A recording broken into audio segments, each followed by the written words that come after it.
सियून ने कहा कि कमजोर जून ते को और पीटा न जाए, लेकिन ह्यो मिन एक पल के लिए अपना आपा खो बैठा और सियून पर हिंसा कर दी। सियून ह्यो मिन का सामना नहीं करता और बस लगातार पीटा जाता रहा। वो और लड़ना नहीं चाहता था, बस शांतिपूर्वक इसे समाप्त करना चाहता था। काफी देर तक पीटे जाने के बाद सियून अचानक ह्यो मिन के व्यवहार पर ध्यान देने लगा। वो देख रहा था कि ह्यो मिन कौन सा कदम उठाएगा। उस समय बास्केटबॉल टीम का ह्यू टक ने ह्यो मिन और सियून के लड़ने की खबर सुनी और उस तरफ दौड़ पड़ा। असल में लड़ाई की कुशलता ह्यू टक ह्यो मिन से कहीं बेहतर थी। स्कूल का असली लीडर ह्यू मिन था, लेकिन परिस्थितियों के कारण वो स्कूल नहीं आता था और दूसरा सबसे ताकतवर ह्यू टक था। उस गिरोह के ह्यो मिन नई आने वाले सियून से लड़ रहा था।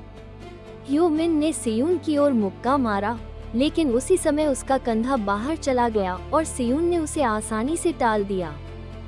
उस समय बास्केटबॉल टीम का ह्यू टक आया और लड़ाई को रोका।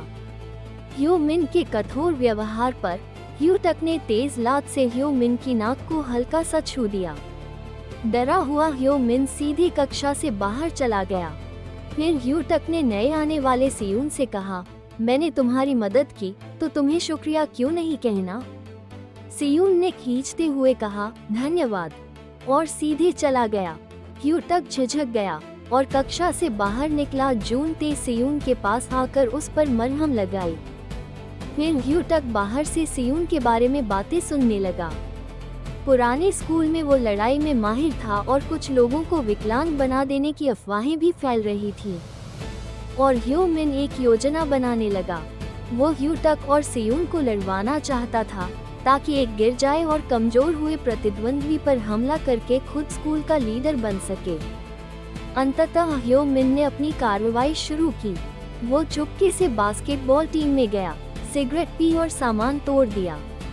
फिर उसने सियून के सामने ये दिखाने की योजना बनाई कि ह्यू टक लगातार उस पर हमला करेगा। जब ह्यू टक बास्केटबॉल टीम के कमरे में गया तो वहाँ पूरा कमरा तबाह था। किसी ने कहा कि यह सियून का काम है और ह्यू टक गुस्से में सियून को ढूंढने निकल पड़ा। असल में सियून बास्केटबॉल टीम में इसलिए गया क्योंकि उसने सुना कि जून ते को मारा जा रहा था और वो उसे वहां से लेकर आया। उसके बाद ह्यो मिन चुपके से अंदर गया और वहां तबाही मचाई।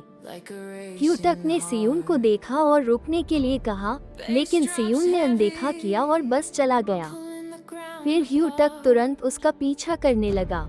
ह्यो मिन बहुत खुश हुआ और आनंदित हुआ कि सब कुछ उसकी योजना के अनुसार हो रहा था।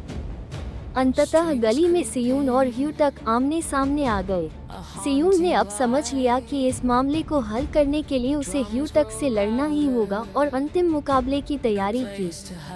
अंततः गली में सियून और ह्यू टक आमने सामने आए।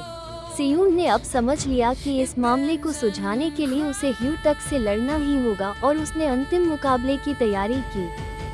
सियून ने पेंसिल चाकू निकाला और पहले अचानक हमला शुरू किया, लेकिन ह्यू टक की लड़ाई की कुशलता अद्भुत थी। ह्यू टक ने सियून के हमले को टालते हुए पलटवार शुरू किया और दोनों ने इस तरह तीव्र लड़ाई जारी रखी। सियून की लड़ाई की कुशलता भी दिन प्रतिदिन बढ़ रही थी और अब वो आसानी से हारने वाला नहीं था और टिककर लड़ सकता था। जैसे ही दोनों धीरे धीरे थकने लगे, ह्यो मिन अपने गिरोह के साथ आ गया और दोनों पर हमला करना शुरू कर दिया।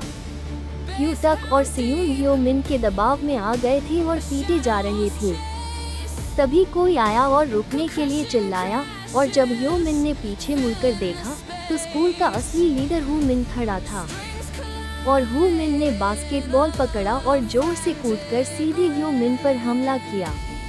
ह्यो मिन गिर गया और लड़ाई इस तरह अचानक समाप्त हो गई। होश में आया सियून शांत होकर ह्यू मिन की ओर देख रहा था।